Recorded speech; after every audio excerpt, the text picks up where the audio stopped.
you still thinking about quitting nursing? Well, if you are, this is your sign to do not quit nursing just yet. So let me share with you just very briefly a strategy that I would recommend that you use that may help you stay in the career a little bit longer. So I did make a part one of the video about why you should not quit nursing. And then I just want to tell you just, another strategy that may help you stay in the career a little bit longer. It's hard. It's hard, and it's never been easy. Nursing has never been easy as long as I can remember. I've been in healthcare for about 25 years when they had a lot of manual things, and still yet that nursing ratio, nursing to patient ratio, was not at its best. And I remember when I worked in the cardiovascular step down unit, or cardiothoracic step down unit. And I remember there were many nights to where I would have 4 to 5 really sick patients, and we shared a floor with the ICU. So if it got into a point to where they met criteria or were really sick, then we would just walk through the double doors on our hall, and they would be right there a few steps away or a few feet away from the ICU.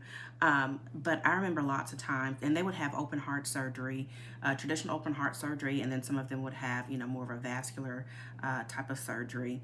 And some of them would have, partial lungs moved, a partial lobe, like a lobectomy, and they would have a lot of chest tubes, a lot of drains, IV poles, and they would need to go to the restroom, and I would be thinking, like, how am I going to carry all these chest tubes and drains to, the restroom, to where they were able to get up. They were allowed to get up and go to the restroom. They did not use, a bedpan. So I would have all these tubes and drains hooked onto the side of my uniform. I remember like it was yesterday, and holding on to the pole and with the patient, saying, we're going to get you there and then get you back, in the bed safely. I would always say, not on my watch.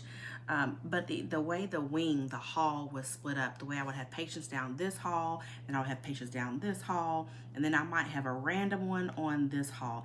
And I was a new nurse, so I couldn't understand, how they had divided up the nurses based on the assignment. And I was working third shift at the time. I just couldn't figure out, and I was having a hard time, very hard time. And I had even applied for another position, did not get that.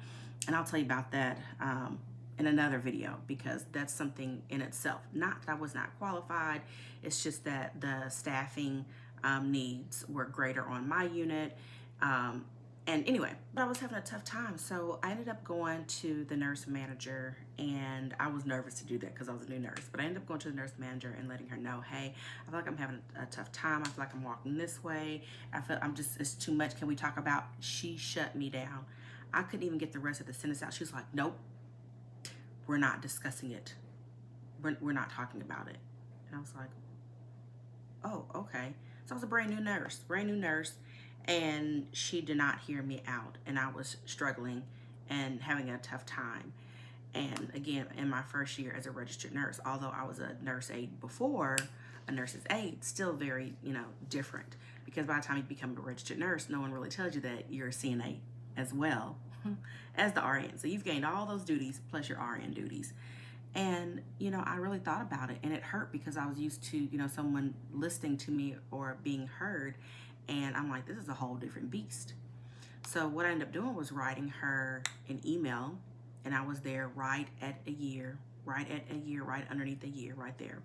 And I sent her a nice, letter and an email, letting her know that I will no longer be there and putting in a 2 weeks notice. I was, had a young family. My boys were young at the time. They were preschool and the other elementary school, my husband. So it was a lot. And it was a lot being on third shift. It was hard on my body, couldn't do it. So when I wrote her that letter, she wrote me right back, and she was saying, wow, I'm, disappointed, in you. I'm disappointed. And she was like, this is completely, unexpected. And I didn't expect this. But it's like 2 weeks prior, You know, you shut me down. You didn't give me an opportunity. So what I encourage you to do, if you are having a tough time, you are struggling, um, document everything. Put that in an email, and let them know to say, hey, this is what I'm dealing with. Um, if you know, I would love to meet with you where we can take time to discuss this matter.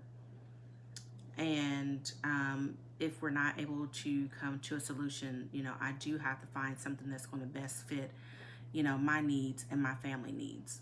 And you leave it at that. But I feel like that's one of the best ways to get their attention, is putting it in writing, so they can read it and take their time versus just shutting you down. And that way you can capture your thoughts and your emotions, and you can keep that away in a folder. And we'll talk about keeping track and documenting everything a little bit later. But keep everything written down, document everything. And that way, that is like your first message to her to say, hey, I'm needing some help. This is a bit much for me. And then see what they can do. So that is for starters. I would definitely start there first. It's just by sending a simple email saying I'm having a tough time, you know, managing my load. And it doesn't mean that you're an insufficient nurse. You may need to look at some of your processes, you know, a little bit. Here. Okay. You may need to look at some of your processes, your workflows, the way you personally do things, and then, you know, talk about some other ways. Because first you want to see if you're doing everything you can to be as efficient as you can, or making sure you're gathering all your supplies that you need before you go into the room. How can you decrease some of your steps? I mean, it's a real thing. Even when you're charting, are you making sure that you're charting, you know, effectively but efficiently at the same time? So many different elements that you can take a look at yourself first, to see, am I doing everything that I can do? Now, when it comes to the patient load, that's a totally different ball game, you know. So sometimes, no matter how much you change your routine, you're still going to need help, you know, with that patient caseload. And so once, you know, you've gotten that email, she's read through it, she's been able to respond. If she's able to help you out, give you some options, and it's still not working, then I would recommend, you know, finding something that is a little bit different. So you may love the same thing, maybe trying to move to a different shift, to have another nursing team support, because I love team nursing. It's hard to find, but it's a thing, and it's possible to do, you know, work together as a team, to tag team. So I really love that. But start there first, to take a look and do some evaluating before, you know, you leave. And I didn't know. I was a new nurse then. I didn't realize that, you know, I should have written an email to capture her attention, you know, hopefully longer, and to put that to a side before I say, hey, I'm just putting in 2 weeks and then I'm gone. So that's what I want to share with you, just very briefly today. And we're going to talk about this a little bit more. I know that especially newer nurses today, there's a higher turnover rate, more than any time, I feel like, that it has been in history. And it's always been a nursing shortage since, like, I think the early 1800s or late mid 1700s, if I'm not mistaken. So it's all about working smarter, having solutions, not harder, you know, the saying that they have. So anyway, just want to pop in real quick to tell you that. And if you would love to hear more personal stories on how I did things, but how you could do things even better, because, you know, when you look back, you always think, what could I have told my younger self? So my younger self, I see in a lot of you new nurses, to say, hey, try this. This is what I would have done differently. And to see if you can move the needle. So there's different ways and opportunities. So stay tuned to more of this conversation, because I do feel like it is a crisis. I know 25 years ago, they were saying that it was a crisis. And then when I got nursing school, they were saying it's a nursing crisis. But I think this time they are better able to track and trend with everything that's going on.